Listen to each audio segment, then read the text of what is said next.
So there's this assumption that, okay, if someone's been out of work for a very long time, they are going to be lowballed by an employer. And I have even worse news for you. If you are trying to get a highly coveted white collar job and you've been out of work for an extended period of time, and now you are worried about being underpaid, I have very sad news. Don't even worry about being underpaid. You probably won't be hired in the first place. The reality is companies don't want to hire people who've been out of the workforce for what they deem to be too long. So it's not even an issue of underpay. White collar jobs, good like corporations or like whatever, just your run of the mill corporation. There are so many people to pick from in terms of like staff. Like white collar jobs by nature of the work is desirable. People don't want to do blue collar work. They want white collar jobs.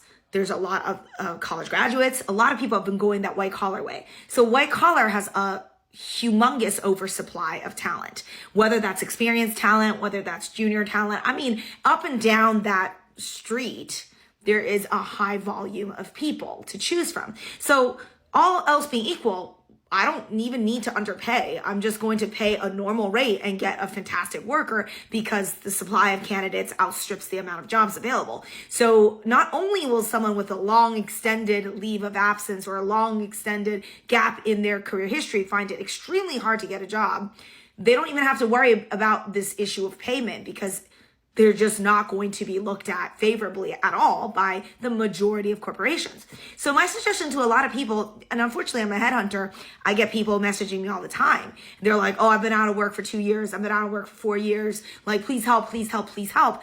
That there isn't anything recruiters can do. There's nothing like we can do because we can't magic there to be more jobs than available. Like there are only so many jobs, and those jobs, those hiring managers are going to pick the best people for it. And boy, oh boy, do they have their pick.